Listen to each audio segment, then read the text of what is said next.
usia 60 tahun atau lebih diperkirakan hampir mencapai 600 juta orang dan diproyeksikan menjadi 2 miliar pada tahun 2050. Pada saat itu lansia akan melebihi jumlah populasi anak 0 sampai 14 tahun.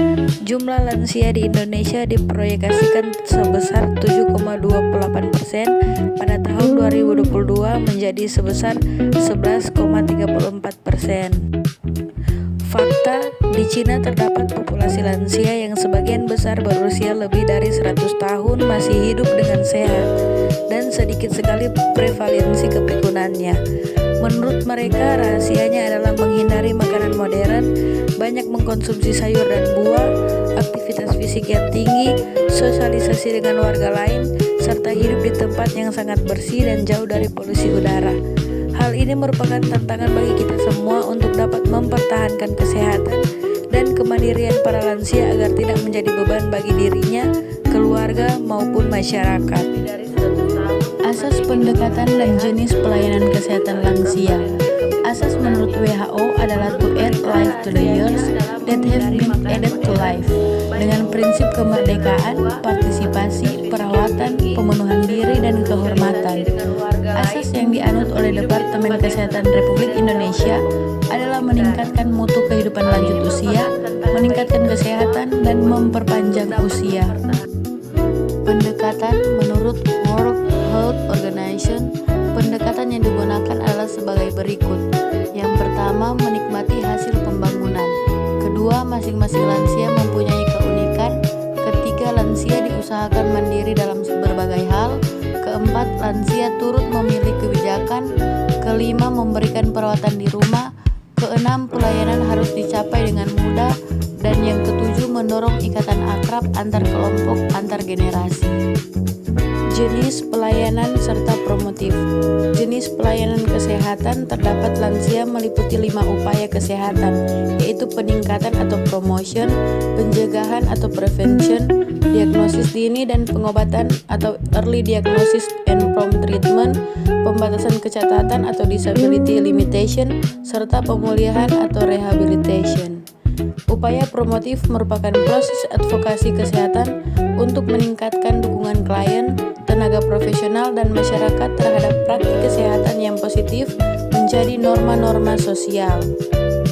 Penyampaian 10 pesan yang baik pada lansia, baik perorangan maupun kelompok lansia adalah sebagai berikut.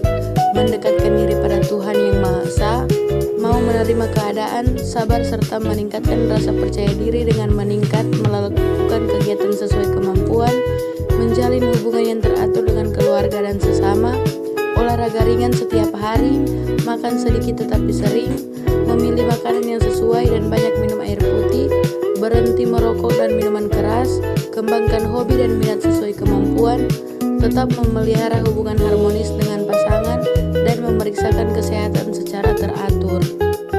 Menyampaikan pesan bahagia. B. Berat badan berlebih dihindari. A. Atur makanan yang seimbang. H. Hindari faktor risiko penyakit jantung dan situasi yang menegangkan. A. Agar terus merasa berguna dengan mengembangkan kegiatan atau hobi yang bermanfaat. G. Gerak badan teratur dan sesuai kemampuan. I. Ikuti nasihat dokter dan perawat. A. Awasi kesehatan dengan pemeriksaan secara berkala. Preventif mencakup pencegahan primer, sekunder, dan tersier. Melakukan pencegahan primer meliputi pencegahan kesehatan pada lansia sehat, tidak ada penyakit, dan promosi kesehatan.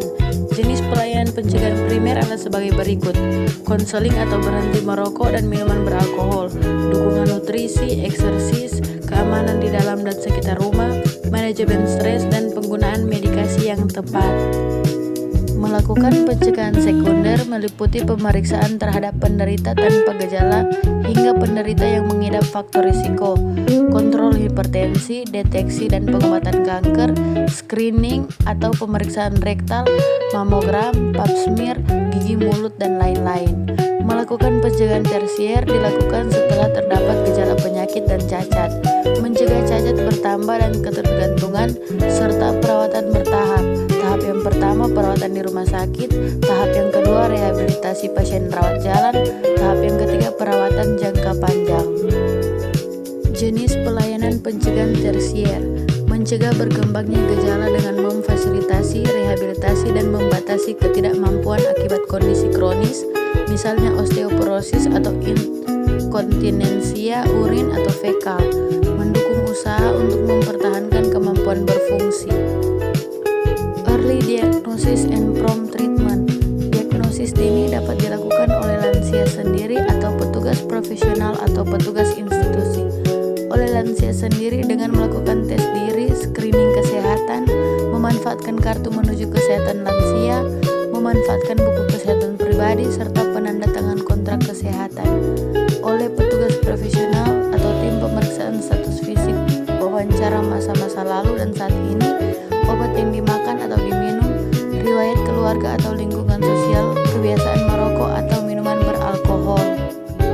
Pemeriksaan fisik diagnostik seperti pemeriksaan darah lengkap, pemeriksaan pelvis dan rektum, gerakan sendi, kekuatan otot, penglihatan dan pendengaran.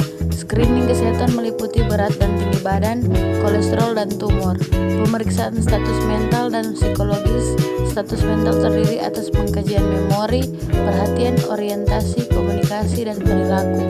Pemeriksaan status fungsi tubuh, apakah mandiri, kurang mandiri, serta ketergantungan. Rehabilitation, pelaksana tim rehabilitas atau petugas medis, paramedik, dan non-paramedis.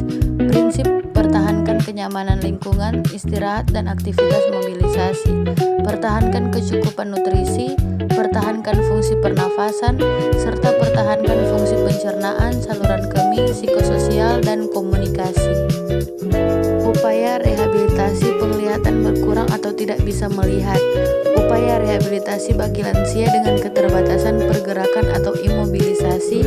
Upaya rehabilitasi bagi lansia dengan kepikunan atau demensia.